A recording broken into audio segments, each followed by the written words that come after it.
ለማስከበር አስፈላጊውን ነገር እንጠቀማለን። ዛሬ ደፈር ብዬ ነው የምናገረው በፋኖ ጉዳይ። ፋኖ የአንድ ወጥ የሆነ መዋቅር እንደሌለው ግልጽ ነው። 13 ሆኖ በአንድ ጉዳይ ላይ ቁጭ ብለው እያወሩ ያሉት የስራ አስፈጻሚ ኮታ ውስጥ እየተሻቆቱ ተፈራርተው በምቀኝነት ሊሆን ይችላል፣ በሌላ ሪዝን ሊሆን ይችላል፣ አላውቅም። ውሎና አደራቸው ቅድም እንዳለው ሩጫ ነው። ወታደር የሚባለው አየር ላይ ነው ያለው። ማክሲመም አቅማቸው ምናልባት ይደበቁና በዚች ተኮስ አድርገው ሊገሉ ይችሉ ይሆናል። የኔ መገደል ዝም የጫንም አይነቅም። አስፈላጊውን ነገር እንጠቀማለን። ኑ በሏቸው። መንግስት እጁን ዘርግቷል፣ ግቡ ብሏል።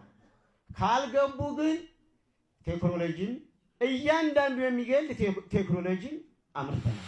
በተደጋጋሚ የሰላም ጥሪ በክቡር ጠቅላይ ሚኒስትሩ ተደርጓል። በፌደራል ምክር ቤትም ክልሉን ሊጎበኙ የልማት የተሰሩ ልማቶችን ለመመረቅ ሲመጡ በሚያደርጓቸው ንግግሮች ተደጋጋሚ የድርድር የውይይት ጥሪ ቀርቦላቸዋል። አገር ለማዳን ስንል አገር ለማትረፍ ስንል ህዝብን ለማዳን ስንል አሁንም አስፈላጊውን እርምጃ እንወስዳለን ማለት ነው።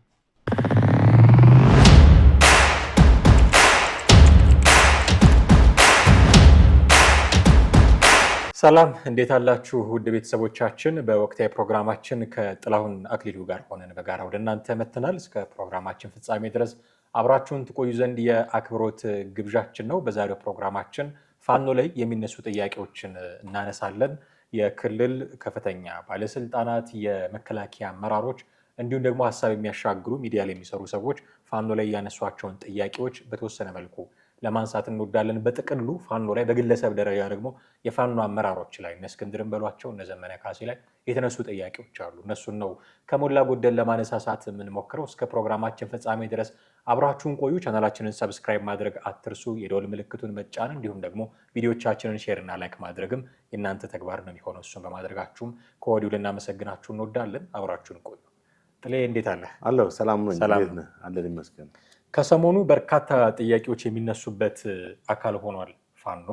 ጥያቄዎች ለምን መጡ አትልም፣ በርካታ ጥያቄዎች ይነሳሉ በእርግጥና ከሰሞኑ ግን ትንሽ መጠናቸውም ጨምሮ የሚናገሩ ትችት የሚያቀርቡ ሰዎችም አይነታቸው በዛ ብሎ ነው የመጣው። ቅድም በመግቢያ ላይ ለማለት እንደሞከርኩት የክልል ባለስልጣናት አሉ፣ የመከላከያ አመራሮች አሉ። ከነሱ አልፎ እነሱን ራሳቸውን የሚደግፏቸው ሚዲያ ላይ የሚሰሩ ሰዎችም ይህንኑ ተመሳሳይ ጥያቄ ያነሳሉ።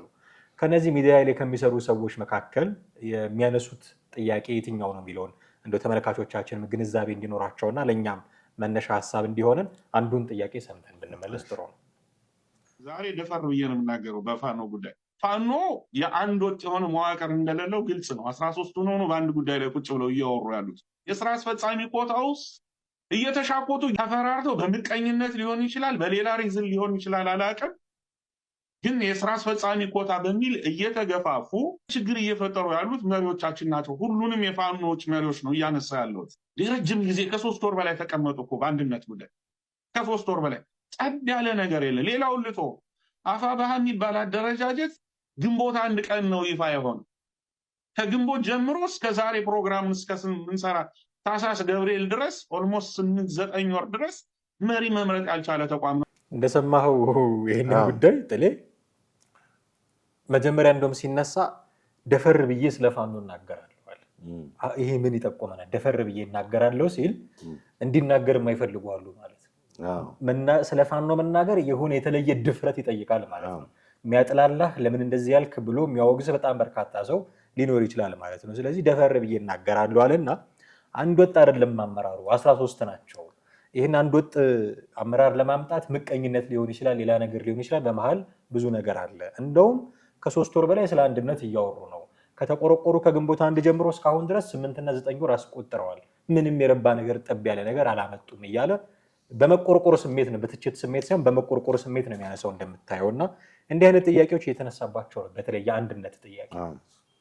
ትክክል። እንግዲህ በጣም ብዙ ጊዜ ተደጋግሞም ከዚህ በፊት እንደሚነገረው እኛም በዚህ መድረክ ላይ እንዳነሳ ነው ፋኖ የአንድ አይነት አደረጃጀት እንደሌለው በጣም በተበጣጠሰና በተለያየ ቦታ አመራሮች እንዳሉ ስማቸው ራሱ በዘመነ ካሴ ውጭ ያሉ ለምሳሌ መሪ ወዳጆ፣ አስረስ ማረ፣ እስክንድርም እንደራሱ የቻለ አመራር ነው። ሌሎችም እንደዚሁ የሚጠቀሱ ነበሩ። ይሄ የሚያሳየው ምንድነው? አንድ ወጥ የሆነ ስትራክቸር የሌለው አደረጃጀት እንደነበረው ነው የሚያሳየው። አሁን እሱ ከተናገረው አንፃር 13 ሆነው እንዳለው 13 ሆነው ነው የሚመሩት አንድ አደረጃጀት። ተመልከት እንግዲህ አንድ ፖለቲካ ድርጅትን ወይም ያው ፖለቲካ ድርጅት በለው ነፍጥ ያነገበ ፖለቲካ ድርጅት ነው። በዚህ ሁኔታ ውስጥ አንድ ስትራክቸር ሊኖረው አልቻለው፣ አንድ ወጥ የሆነ መሪ ሊኖረው አልቻለው፣ ስራ አስፈጻሚው ሊኖረው ያልቻለው ለምንድን ነው ስትመለከት የመሪነት ሚና በራሱ እንትን አለ ገብቷል። መሪ የመሆን ሁኔታ ዝም ብሎ የሚመጣ ሳይሆን አንድ ትልቅ ስትራክቸር ሆነ ግብ ካለው ዓላማ ካለው ግቦችና ዓላማዎችን በትክክል ካስቀመጠ ነው። እንደዚህ አይነት ነገር የሚከሰተው ግን የተለያዩ ጉዳዮች አሉ፣ ፋክተሮች አሉ። አንደኛ ላክ ኦፍ ኢንተርናል ዲሞክራሲ ኦፍ ፓወር ወይንም ፓወር የውስጥ ዲሞክራሲያዊ እንትን በማይኖርበት ሰዓት ነው። በአደረጃጀቱ አጠቃላይ ዲሞክራሲያዊነት የለም። በጥቂት ሰዎች የበላይነት ብቻ ነው የሚማረው። አብዛኛው የድርጅቱ ወይም የዚህ ፋኖ አባል ኢቭን ሀሳብ የመስጠትና ኢንተርፌር የማድረግ ሁኔታ ራሱ የለው፣ መብት የለው። ለዛ ነው ባለፈው ሳምንት ታስታውስ እንደሆነ ያለምንም ፍርድ ብዙ የፋኖ አመራሮች የፋኖ አባላቶች በፍርደ ገምድልነት ዝም ብሎ ያለ ፍትህ ሲገደሉ እንደነበረ ነው። እንደውም ምንድን ነው ያለው? በመንግስት ታጣቂዎች ከተገደሉት በላይ በፋኖ የተገደሉት ይበልጣሉ ነው ያለው። እና አባሉ መብት የለውም ማለት ነው። ያጠፋው ጥፋት እንኳን በይቅርታና በእንትን ምሕረት እንዲደረግ የሚያደርግ ነገር የለም። በፈላጭ ቆራጭ እንትኖች ነው። ይሄ ምንድነው? ላክ ኦፍ ኢንተርናል ዲሞክራሲ አለመኖር ነው። ሁለተኛው ፓወር ስትራግል እንደ ፋክሽናሊዝም ራይቫል አሞንግ ኮንቴንደርስ ይላል። አሁን ምን አይው ማለት ነው? እኔ ነኝ መሪ፣ አይ እንትና ነው፣ አይ ዘመንን፣ አይ እንትና ራይቫለሪ አሞንግ ኮንቴንደርስ ተቀናቃኞች ናቸው። በቃ እርስ በርስ አንዱ እኔ ነኝ ሲል ሌላው አይደለም። በተለይ ደግሞ ሪጂናል በሚሆንበት ሰዓት ለምሳሌ የወሎ የአማራ ፋኖ፣ የሸዋ ፋኖ፣ የጎጃም እና ጎንደር በሚል በተከፋፈለ ማንነት ስለሚንቀሳቀሱ በዚህ ሁኔታ ላይ አብዛኛው ወሎ ውስጥ ያለው የፋኖ አባል ወሎ ውስጥ መሪ እንዲኖር ይፈልጋል። ጎንደር ውስጥ ያለው ታጋዩ ደግሞ ጎንደር መሪያቸው ጎንደሬ እንደሆነ ይፈልጋል። ጎጃም ውስጥም ያለው እንደዛው። ይሄ ምንድነው? በመሪዎቹ መካከል ግጭት ማለት ልዩነት እንዲፈጠር፣ ቅራኔና ተቀናቃኝነት እንዲፈጠር የሚያደርግ ሁኔታ ነው። ይህም በትክክል በፋኖ ውስጥ ያለው ነው። እንግዲህ ከአንድ ጽሑፍ ላይ ነው ያገኘሁት። ሌላው ላክ ኦፍ ክሊር ሰክሴሽን ማለት ላክ ኦፍ ትራንስፓረንት ኤንድ አክሰፕትድ ኖርምስ ኦር ፕሮሲጀር ፎር ሊደርሺፕ የጠራና ግልጽ የሆነ ኃላፊነትና ተጠያቂነት የሚያስከትል የአመራር ሁኔታ የለም። እንግዲህ ምልህ ይሄ የሳይንሱ ነው። ይሄ መሪነት ሳይንስ ነው። የግድ ይህን ማወቅ ብቻ ላያስፈልግ ይችላል። መተማመን ካለ ለአንድ ዓላማ የሚታገሉ ከሆነ ለአንድ እንትን ግብ ካላቸው ችግር የለውም። እንደዚህ ሳይንሳዊ ነገሮችን ባይታወቁ በባህላዊ መንገድ መሪነትን ማምጣት ይቻላል። እሱ እንዳለው 13 ቦታ የተበጣጠሰ ነገር እንግዲህ የትም ሊያደርስ አይችልም። ስለዚህ 13 መሆኑ ብቻ አይደለም። በ13ቱ መካከል አንዱ ሌላውን የመቀናቀንና የማጥፋት ሁኔታ ኢንተረስት አለ። ሌላው ፎከስ ኦን ፐርሰናል ፓወር ነው። የሚገርም ይሄ ቅድም ባነሳ ነው የውይይት መድረክ ላይ ቲፒኤልኤፍ ውስጥም አለ። ኢጎይዝም ነው። እኔ ነኝ መሪያችሁ ከድርጅቱ ወይም ከዚህ ከተዋቀረው የፖለቲካል ድርጅት ወይም የተዋጊ ኃይል ውጤት ይልቅ የመሪውን አቺቭመንት ብቻ አጠቃላይ ለድርጅቱ ለህዝብ ያመጣውን ትሩፋት ሳይሆን የመሪውን አቺቭመንት ብቻ የሚያወራበት ሁኔታ ነው። እንግዲህ ኮንፍሊክት ማለት ድክመት የሚከሰትበት ማለት ነው። ሌላው ኮራፕሽን እንደ ላክ ኦፍ አካውንታቢሊቲ ነው። ቀደም ያራሳው ነው። ሙስናም አንዱ ሁኔታ ነው። ኔፖቲዝም፣ ሌሎች ነገሮች አሉ። እነዚህም ጥሩ መሪ እንዳይኖር ከሚያደርጉት ነገሮች ውስጥ ነው።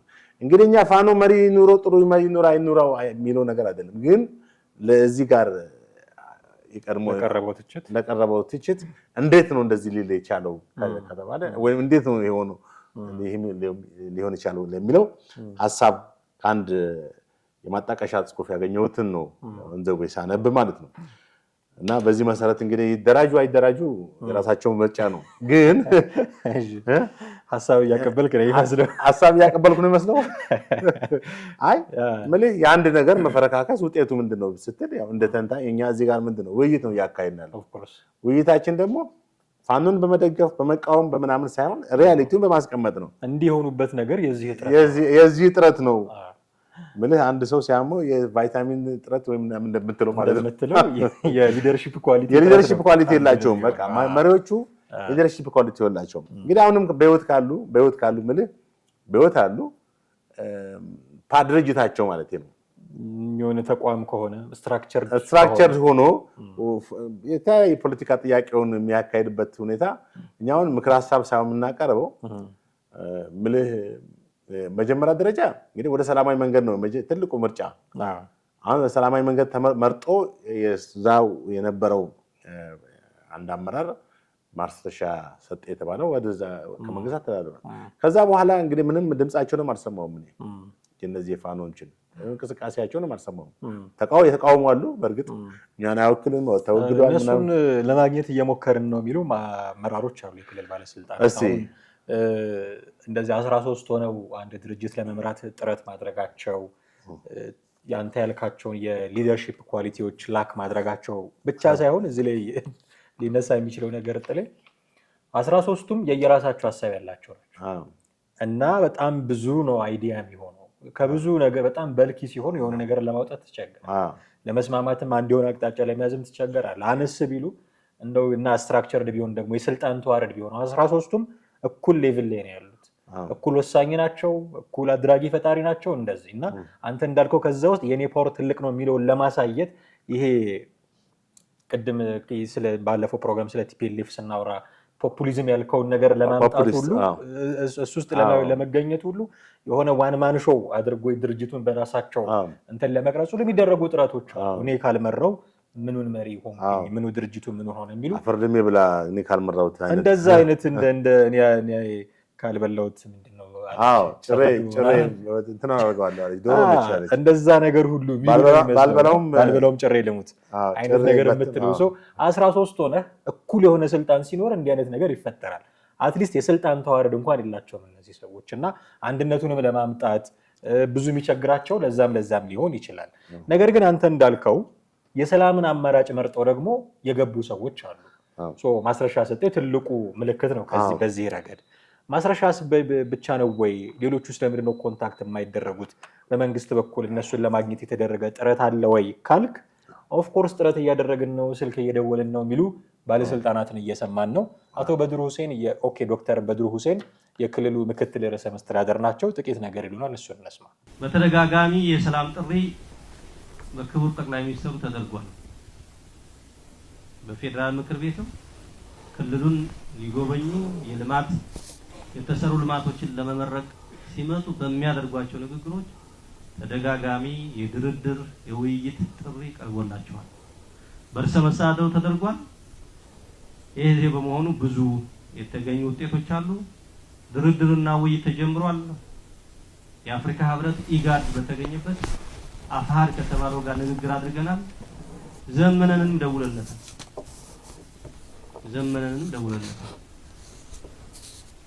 ያስቸገረን ነገር ምንድነው? ጥላሁንም ማያምን ያው ፈሪ ነው ስላልኳቸው ጥላሁንም ማያምን ያስቸገረን ነገር ምንድነው? የያዙት ድርጅት ብዙ ነው የነዘመነ ውሎና አደራቸው ቅድም እንዳለው ሩጫ ነው። ወታደር የሚባለው አየር ላይ ነው ያለው። ማክሲመም አቅማቸው ምናልባት ይደበቁና በዚች ተኮስ አድርገው እኔ ሊገሉ ይችሉ ይሆናል። የኔ መገደል ዝም የጫንም አይነቅም እንኳን 4 ኪሎ ማለት ምናልባት እንደ ሺ ባል ሚስቴንና ልጆችን ላጎዳ እችላለሁ እንጂ የ4 ኪሎንና እዚችን እንኳን የ4 ኪሎ የሚጫኑን ባይነቀል ከዚህ የዘለለ እንትን ሚናም ተልኮም አቅምም የላቸውም። እንደሰማቸው ዶክተር በድሩ ሁሴን የሰላም ጥሪ ቀርቧል። ጠቅላይ ሚኒስትሩ ራሳቸው በተደጋጋሚ ጥሪ ያቀርበዋል። የክልሉ ርዕሰ መስተዳድርም አረጋ ከበደን ነው ኮት ያደረጉት።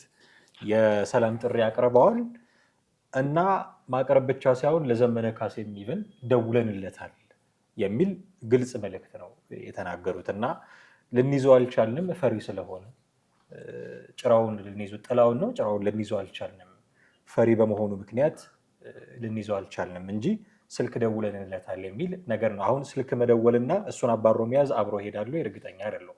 ስልክ የምትደውለው የሰላም ነገር ለማምጣት ልትደራደር እስኪ እንደዚህ እናድርግ ልትባባል ነው። ለመያዝ ደግሞ ከሆነ ወታደር ነው የምትልከው እና ሁለቱንም ነገር ተጠቅሞ እንደሆነ አላውቅም፣ ግን ስልክ ደውለንለታል ግን ፈሪ ስለሆነ ልንይዘው አልቻልንም። አሁን ስልክ ደውለንለታል ለዘመነ ካሴ ሲሉ ምናነሳቸው ሌላ የሴራ ትንተና አለ። ለምን ነው ለእስክንድር የማይደውሉት? ኦኬ እስክንድር ለነሱ ገብቷል ማለት ነው፣ ሌሎች ፋኖች እንደሚሉት አንድ ፊቱን የነሱ ደጋፊ ሆኗል ማለት ነው የሚል ጥያቄ እንድታነሳ የሚያስገድዳል። እውነቱን ለመናገር እዛ አካባቢ ያሉ ፖለቲክሶችን ሰታይና ደውለናል ለእስክንድር ማን ነው ለዘመነ ካሴ ግን ፈሪ ስለሆነ ልንይዘው አልቻልንም ነው የሚሉት። በትክክል አሁን እሳቸው ከተናገሩት መጀመሪያ የምንቀበለውን እናንሳ። ተደጋጋሚ ሰላም ጥሪ፣ የድርድር የውይይት እና የተለያዩ ጥሪዎች መደረጋቸው ትክክል ነው። ይሄ እኛም ከዚህ በፊት መንግስት ባደረጋቸው ጥሪዎች ጠቅላይ ሚኒስትሩን በይፋም በእንትን ላይ የተናገሩት የክልሉ መስተዳድሮችም መከላከያውም ሳይቀር ያካሄዱን ጥሪ ማንም የሚክደው አይደለም። ይህ ጦርነት ከተጀመረ ጀምሮ ላለፉት 2 ዓመታት ጥሪ ሲካሄድ ነበር፣ የሰላም ጥሪ። ነገር ግን አሁን እሳቸው በተናገሩት ነገር ላይ ትንሽ አሁን አንተም እንዳነሳው ልንይዘው አልቻለም፣ ጥላ ነው ያስቸገረን። ጥላ ማለት ያው አትይዘውም። እንደገና ደግሞ ስልክ ደውልነታል አሉ። እሺ ስልክ ከደወሉለት ስልክ የእሱ የተናገረውንም አልተናገሩም። ምን አለ? የተካሄደውንም ነጥብ እሺ ብሎናል ነው እምቢ ብሎናል ነው? ያው ኦፍ ኮርስ እምቢ ብሎናል ነው የሚሆነው ሊሆን የሚችለው። እሺ ይሁን፣ ልንይዘው አልቻልንም የሚለው ነጥብ ደግሞ ምን ያስፈልገዋል እዚህ ጋር? አየህ እኛ እንግዲህ እንደ ሚዲያ ባለሙያ ሁለቱን ሳይድ ነው የምንመለከተው። የመንግስት ባለስልጣናቶችም የሚናገሩትን ስህተቶች ልክ ፋኖን እንደምንነቅፈው የመንግስት ባለስልጣናቶች የሚናገሩት ነገር ስህተትነት ካለው ስህተቱን አጉልተን እንናገራለን አይደል እንዴ? ይሄ የንግግሩ እርስ በርስ ክላሽ የሚያደርግ ነው። ልንይዘው አልቻልንም ማለት እዚህ ቦታ ነው ሲባል ስንሄድ መሰራዊት ልከን ይሸውደናል፣ ሌላ ቦታ ይሆንብናል። ጥላ ሆነብን የሚባለው እሱ ነው። እዛም ስንሄድ እናገኘው አልቻልንም። ኖርማሊ ደግሞ በስልክ አገኝተነው ነበር። ዲፕሎማሲ ነው። ዲፕሎማሲና ግጭት ጦርነት ደግሞ አብሮ የትኛውን ነው እያደረጉ ያሉት? አየህ ባለስልጣኑ ትንሽ አንደበት ማለት ንግግራቸው ላይ እርስ በርስ የሚጣረስ ንግግር ተናግረዋል። ምናልባት ሳያስተውሉት ነው የተናገሩት፣ መናገራቸውን ብቻ አስበው የተናገሩት አላውቅም፣ ወይንስ በዝርዝር ያልገለጹት ነገር አለ? የትኛው መጀመሪያ ድርድር አድርገን ሞክረን ከዛ አሳደድነው ነው? የድርጊት ቅደም ተከተሉን አዎ፣ ያንንም በደንብ ኤክስፕሌን አላደረጉም። ለማንኛውም ግን አሁን ክልሉ 2 አይነት መንገድ እየተከተለ እንደሆነ ነው የሚያሳየው። ዲፕሎማሲውን እንደውም እኮ ዜናዎቻቸውን ስታይ ለሰላም እምቢ ያሉት ሰዎች ላይ እርምጃ እየወሰድን ነው የሚሉ በርካታ ዜናዎች ትሰማለህ። ልክ በዛው ደግሞ በተመሳሳይ እጅ የሰጡ ለመንግስት የገቡም አሉ የሚል ደግሞ በተመሳሳይ ዜና ትሰማለህ። ስለዚህ ለሰላም ቅድሚያ እንሰጣለን፣ ግን እምቢ ካላችሁ ደግሞ እርምጃ ነው። ግን ለሰላም ቅድሚያ እንሰጣለን የሚለው መስፋት ነው ያለበት። ገብቷል። ሆደ ሰፊነት ከመንግስት ይጠበቃል። ሆደ ሰፊነት ከመንግስት ይጠበቃል። ከገባችሁ ግቡ፣ አለበለዚያ አይነት ከሆነ አሁንም እልህ ነው የሚፈጥረው። አሁንም ያኛው ኃይል በቃ እኛም እንደዛ ከሆነ ብሎ ነው የሚቀጥልበት። ከዛ ይልቅ ግን በሆደ ሰፊነት እንደ መንግስት ያው ክልል መንግስት ነው፣ የክልል መስተዳድር ነው፣ የመንግስት ዋናው አካል ነው። እስከ 30 ሚሊዮን ህዝብ የሚያስተዳድር ክልል ነው። ስለዚህ 30 ሚሊዮን እኮ ለብዙ ሀገሮች አንድ ሀገር ነው፣ ራሱን የቻለ ሀገር ነው። ከዛም ብዙ ያነሰ ብዙ ሀገሮች አሉ 30 ሚሊዮን የማይሞላ 3 እና 4 ሚሊዮን ህዝብ ያላቸው አሉ። እነዛ እንኳን እንደ ኃላፊነት ተሰምቷቸው ስንት ነገር ያደርጋሉ። እና እነዚህ ነገሮች ባለመናቅ ወይም እንደ ተራ ሽፍቶች ናቸው ብሎ ባለማሰብም ተራ ጽንፈኞች ናቸው ብሎ ባለማውራት አሁን ምሳሌ አንዳንድ ሚዲያዎች ላይ ጽንፈኛ ኃይል ምልህ ያ እልህን ነው የሚፈጥረው። የበለጠ በዛው በውጊያ ውስጥ እንዲቆዩ ነው የሚያደርጋቸው።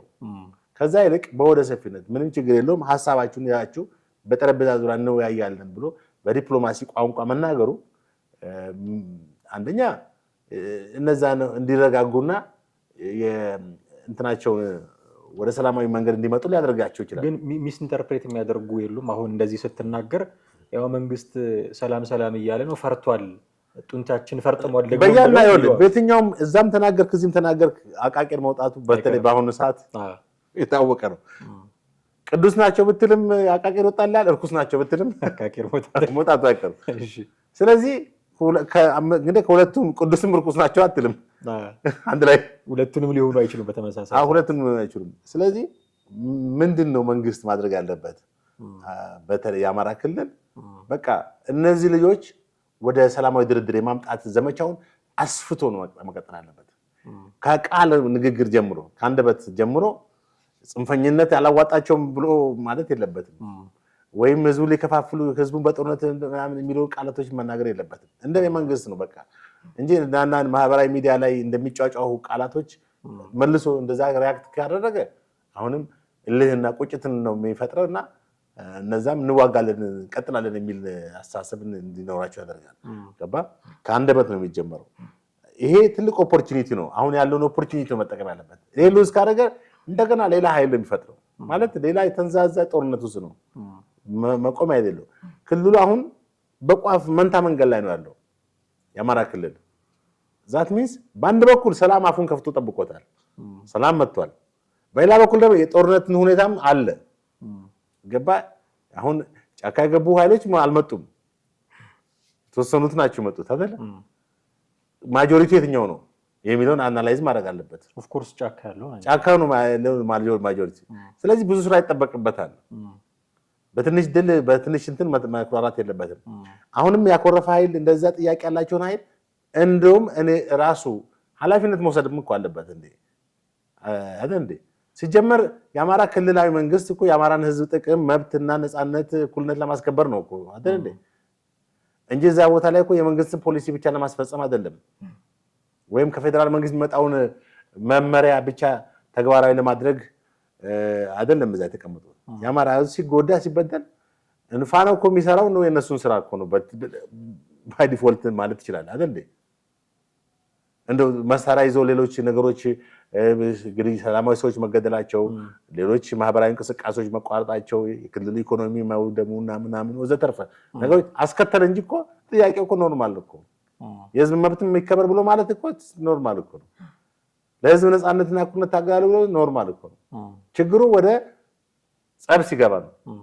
መብቴን አክብርልኝ አለበለዚያ አፍንጫ ነው ምንም መብቴን አክብርልኝ ብሎ የሌላውን መብት መጣስ ነው ችግር የሚሆነው ያ ነው። እና ባለፉት 2 ዓመታትን በክልሉ የተከሰተው ብዙ የሰዎች መጎዳት ወደ 10 እንግዲህ በዓለም አቀፍ እንትኖች 9000 ነው የሚለው የተገደለው ሰው። በኢትዮጵያ ሂውማን ራይት ኮሚሽን 7700 የተገደለው ሰው ቁጥሩ አይጣላንም። በጣም 2000 ከነዚህ ውስጥ 2000 ህጻናቶች ናቸው። በክልሉ ውስጥ እንደ ጤና እንደ ቱሪዝም እንደ ትምህርት ቤቶች እና የተለያዩ መሰረተ ልማቶች አገልግሎት አቋርጠዋል። ማን ነው በከፊል ሙሉ ሙሉ አይደለም። ቱሪዝም አለ ግን ብዙ ሪሌቲቭሊ ሰላም ያለባቸው ሰላም ያለ የኢንተርኔት እና የስልክ የኤሌክትሪክ አገልግሎቶች ሁሉ በጣም የተቋረጠባቸው ቦታዎች አሉ። ይሄ ቀላል አይደለም። አንደኛ ህዝቡ ያንን አክሰስ ያንን እንትን ሉዝ ያደርጋል። ሁለተኛ መንግስትም ከነዚህ የቴሌኮሙኒኬሽን መሰረተ አገልግሎቶች የሚያገኘውን ጥቅምም ገቢም ያሳጣል። አማራ ክልል 22% ነው 22% ነው ለጂዲፒ አጠቃላይ የሀገሪቷ ምርት እድገት የሚያበረክተው ማለት ነው። መንግስት ይሄን ያህል ጂዲፒ ገቢ ያገኘው ሲል 22% ኒርሊ 12 ወደ ሩብ ፐርሰንቱ የማን ነው ማለት ነው? የአማራ ክልል መዋጮ ነው። እንደ ጤፍ የመሳሰሉ ትላልቅ የምግብ ምርቶች የሚመጡት ከዛ ክልል ነው። ሌሎችም ገብቷል። ስለዚህ ክልሉ ለአዲስ አበባም ሆነ ለሌሎች ክልሎች ሁሉ የምግብ ምርቶችን የእጽዋት እንትኖችን በማቅረብ ትልቅ የግብርና በጣም ትልቅ ፖቴንሻል የነበረው ክልል ነው። አሁን ግን በጦርነቱ የተነሳ በጣም የተዳከመ ተመልከት። አሁን እኮ ጦርነት ከቀጠለ ወደ አዲስ አበባ የሚመጣው ጤፍ፣ ወደ አዲስ አበባ የሚገባው እህል ምናምን እኮ ብዙ አንዳንድ ነገሮችም ተፈጥረዋል እኮ ባለፉት 2 ዓመታት የጤፍ መወደድም አንዱ ከዛ ጋር የተያዘ ጦርነት እኮ። ስለዚህ ጦርነቱ የሚራዘም ከሆነ አየህ ይሄ ነገር ሊከሰት ይችላል። ቅድም ያነሳሁት ነጥብ አለ። መሪዎች ፐርሰናሊ ራሳቸውን ብቻ ማየት የለባቸውም። የህዝቡን ጥቅም ማየት አለባቸው እና በፋኖ ውስጥም ያለው ሁኔታ በህዋት ውስጥም ካለው ጋር ይመሳሰላል። አዎ እና የክልሉ አመራሮች ጉዳዩን ሃንድል የሚያደርጉበት መንገድ ትንሽ እንደው ወደ ሰፊነት ቢኖረው ስም አንዳንዴ የምትሰጠውም ስም ትንሽ ያኛውን ወገን ለበቀል እንዲነሳሳ የሚያደርግ ባይሆን ይመረጣል። ለዘመነ ካሴ ደውለናል ብለዋል። ዋይኖት ለእስክንድር ማትደውሉት የሚል ተያያዥ ጥያቄው መነሳቱ አይቀርም። ሴራሚጎ የሚተነትኑ ሰዎች እስክንድር የራሳቸው ሰው ስለሆነ አስረግባ ያስገቡት ሰው ስለሆነ ነው የሚል መረዳት ሊኖረው ይችላል። እሱን እኛ የምናውቀው ስላልሆነ ምንቀልበው ጠንቋይ ስለሌለ እሱን የምናውቅበት መንገድ የለም። አንድ የመጨረሻ ጉዳይ እናንሳ። አሁን እያልን ነበረ የሰላሙንም አማራጩንም የህግ ማስከበር አማራጩንም እጁ ላይ ይዞ የሚንቀሳቀስ አካል ነው መንግስት እያልን ነበረ እና ይህንን በግልጽ የሚያስረዳ ንግግር የተናገሩ የመከላከያ ሰው አሉ። እሳቸውን ሰምተን እንመለስ። እኛ ህግን ለማስከበር አስፈላጊውን ነገር እንጠቀማለን። አሁን አስፈላጊውን ነገር እንጠቀማለን። ኑ በሏቸው። መንግስት እጁን ዘርግቷል፣ ግቡ ብሏል። ካልገቡ ግን ቴክኖሎጂን እያንዳንዱ የሚገል ቴክኖሎጂን አምርተናል። አገር ለማዳን ስንል አገር ለማትረፍ ስንል ህዝብን ለማዳን ስንል አሁንም አስፈላጊውን እርምጃ እንወስዳለን ማለት ነው። እንደሰማቸው የመከላከያ ሰው መንግስት እጁን ዘርግቷል፣ የሰላም ጥሪ አቅርቧል፣ ኑ በሏቸው፣ አስገቧቸው። ይህንን ማድረግ ካልቻላችሁ ግን መተው በሰላም እጃቸውን የማይሰጡ ወይ ከመንግስት ጋር አብረው የማይሰሩ ከሆኑ ግን ያመረትነው ቴክኖሎጂ አለ፣ እያንዳንዱን ሰው የሚገድል ነው ያሉት ቃል በቃል። ያመረትነው ቴክኖሎጂ አለ፣ ህግ ለማስከበር ስንል፣ አገር ለማዳን ስንል፣ ህዝብ ለመታደግ ስንል የትኛውንም እርምጃ እንወስዳለን የሚል ቆራጥ ማስጠንቀቂያ ነው የሰጡት የጦሩ አመራር። ትክክል። እንግዲህ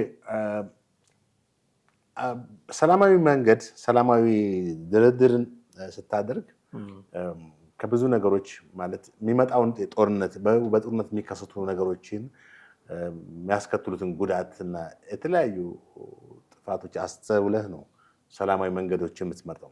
ሰላማዊ መንገድን ደግሞ ስትመርጥ በሰላማዊ መንገዶች ላይ የምጠቀማቸው ነገሮች አሉ። አንደኛ ከቃላትና ከንግግር ጀምሮ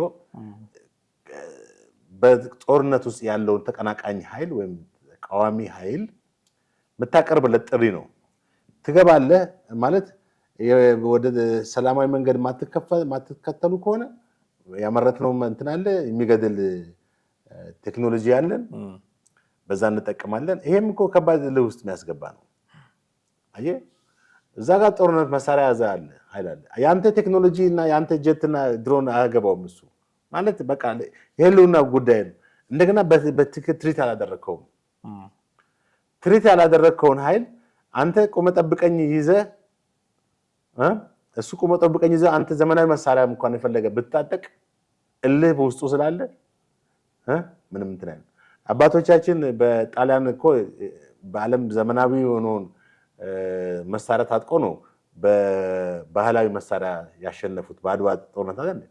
እንደገና ደግሞ በሁለተኛ ጊዜ በመጣበት ታይም ከ40 ዓመት በኋላ በመጣም ጊዜ በመጀመሪያውም ጦርነት የአድዋ ጦርነት ጊዜ ከጣሊያን እኩል ታጥቀን ነው እንዴ? በዘመናዊ መድፍና በዘመናዊ እንትን አይደለም እኮ በጣም ባህላዊ በሆኑ መሳሪያዎች ነው። ግን ምንድነው እልህ ነው፣ ወኔ። ስለዚህ ይሄም አይመሳሰልም ማለት አትችልም። ይሄም ይመሳሰላል ማለት ይመሳሰላል ስል አሁን አንዳንዴ ቃላቶች ቢተረጎሙበት ሁኔታ ደግሞ እንዳይፈጠር እዚህ ጋር በቃ ሰላማዊ ድርድር ተጀምሯል ተብሏል አይደል? ባለፈው 15 ቀን ምን 2 ሳምንት በፊት አሁን ከአንድ ፋኖ መሪ ጋር ተጀምሯል። ይሄን ነገር ማስቀጠል ነው የሚሻለው። አሁንም ጥሪ እናቀርባለን ማለት ጥሩ ነው። ጥሪ እናቀርባለን ሰላም አማራጭ ሰላም ለህዝባችንም ለማጠቃለል ለልማታችን ለምናምን ብሎ መናገሩ ነው የሚሻለው። አለበለዚያ ግን ታገኛታላችሁ የሚለው ቃል አሁንም እነዛኞቹን እልህ ውስጥ ያስገባል። ያንን መንግስት በራሱ ነው አክሽን የሚወስደው። አክሽኑ በራሱ ነው። ሳትናገር መናገር መንግስት እኮ ዝም ብሎ እንትን አይደለም ውሃ የሚያደርገው ማለት ግዴታው ነው ማለት እሳቸው ተናገሩትም አልተናገሩትም መሳሪያ መጠቀሙ ግዴታ ማስከበር ግዴታው። አዎ እና ይሄ እሳቸውን መናገራቸው በዚህ መንገድ መግለጻቸው አገላለጹ ነው እኮ አሁን ምንድነው መሰለህ ትክክል ነው፣ ግን የገለጹበት ወይ እኮ ነው። የሰላም መንገዱ ተከፍቷል። የሰላም መንገዱ የበለጠ ደግሞ እንዲከፈት የበለጠ ተደራደሩ እንትን ምንም አይጠቅምም። የሚሻለው ቃላቶች ጦርነት ለማንም አይጠቅምም። ልማት ነው የሚሻለው። ክልላችን ተሰባስበን በአንድ ላይ ብናለማ ነው የሚሻለው የሚለው ቃል ሊገዛቸው ይችላል ጫካ ያሉትን ሰዎች። ከዛ ይልቅ ግን መንግስት ቴክኖሎጂ ያለው እንግዲህ በድሮንም እንጠቀማለን ነው። ሌሎች መሳሪያዎችም ከባድ መሳሪያዎችም አሉን። ምን ሊሆኑ ይችላሉ ብለህ ታስባለህ? አዳዲስ ቴክኖሎጂዎች በእርግጥ መከላከያ ራሱን እያደረጀ በተለያዩ መንገዶች እንደውም ከዚህ በፊት ከሳምንት በፊት እንደዚህ የወዳደቁ የነበሩ መኪኖችን መልሶ ጠግኖ መዋጊያ እንዳደረጓቸው ሁሉ መረጃዎችን እንሰማ ነበር። እና ይህ አዲስ ቴክኖሎጂ ምንድን ነው ብዬ እየጠየኩኝ ነበረ። ግን ያው ወታደራዊ ሚስጥር ስለሆነ እነሱ ሊነግሩ አይችሉም። ግን ምን ኤክስፔክት ታደርጋለህ? በመጀመሪያ ደረጃ እንግዲህ የሚጠቀሙት ከውጭ ያስገቡትን ድሮን ነው። ሀገር ውስጥም ያው ማምረት ጀምረናል። እንትኑ ነው ሙሉ አሰምብል ነው ወይንስ? አይ እዚህ በደንብ መመረት ጀምሯል። በጣም በርካታ ድሮኖች ምን አይነት ለጦር አገልግሎት የሚውሉ ናቸው ወይ የሚለውን አሁንም ማወቅ አንችልም። እስቲ ወታደራዊ ይሁን እንግዲህ አንደኛ እሱ ነው። ሁለተኛ ደግሞ ከባድ መሳሪያዎች ናቸው። ሌላም ዘመናዊ መሳሪያዎችን መጠቀም ነው። መንግስት በዚህ የተመረቱትም ይሁኑ በመከላከያ ከውጭ የገቡትም ይሁኑ በዚህ መከላከያው በጣም የተደራጀ ጦር መሳሪያ እንደታጠቀ ዘመናዊ መሳሪያዎችን እንደታጠቀ የሚያሳይ ነው። ግን ይሄን እሳቸው በዚህ መንገድ መናገር ላይ እሳቸው አሁን እንደ አንድ መከላከያ እንትን ሰላምን ብቻ ነው መናገር ያለባቸው። ማለት ምንድነው መንግስት እርምጃ እንደሚወስድ ይታወቃል። መከላከያው እርምጃ እንደሚወስድ በውስጥ አዋቂ ይታወቃል። ምንም ጥርጥር የለውም። ነገር ግን ለሰላም የተዘጋጀን ኃይል ብትመጡ ነው የሚሻላችሁ። ካልመጣችሁ ግን አገር ለማዳን ብለን ማንኛውም እርምጃ እንወስዳለን ሲባል እንደዛኛው ኃይል አድርገህ አስብ። ስራስን ጫካ ውስጥ ያለውን ኃይል እንዲህ ያሉኝ እንዴት እመጣለሁ? ፈርቼም አልመጣም። እኔማ በቋቃ አይደለሁም ቀጥላለሁ። በቃ የፈለከው መሳሪያ ታጠቅ የሚል ውስጥ ያስገባል። ገባ እና ቅድም ያመሳሰልኩት ከጣሊያን ፋሺስት ጣሊያን ጋር ያመሳሰልኩት ከዚህ ከቶኑ ጋር ነው እንጂ ከሁለቱ ይለያያል።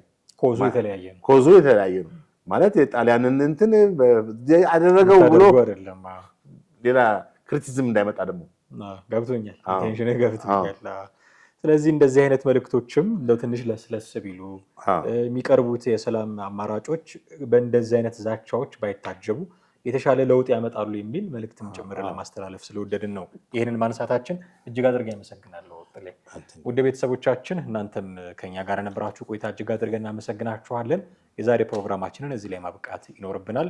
በርካታ ነገሮችን አነሳን። ከፋኖ ጋር ተያይዞ የክልሉ አመራሮችም የመከላከያ አመራሮችም ያነሷቸውን ነገሮች እንዲሁ አነሳን። ምን ትጠብቃላችሁ እናንተ? እንዴት ያለ የመፍትሄ ሀሳብ ጠቁማላችሁ? የእኛስ ፕሮግራም ላይ ምን አይነት አስተያየት አላችሁ የሚለውን ብታሳውቁን ደስ ይለናል። በስልክ መስመራችን ደውሉልን፣ አሊያም ደግሞ ከታች ባለው የሀሳብ መስጫ ሳጥን ላይ አድርሱን። እንደ ሁልጊዜው በታላቅ አክብሮት እንቀበላለን። ቻናላችንን ሰብስክራይብ ማድረግ፣ የደወል ምልክቱን መጫን፣ ቪዲዮቻችንን ሼርና ላይክ ማድረግም አትርሱ። ይህንን ሁሉ ስለምታደርጉ ደግሞ አስቀድመን እጅግ አድርገን እናመሰግናችኋለን። ጥላሁን አክሊሉና አማሃ ደገፋ ነበር። እንደሚቀጥለው ጊዜ በሌላ ርዕሰ ጉዳይ መልሰን እንጠብቃችኋለን። እስከዚያው ጤና ይስጥልን።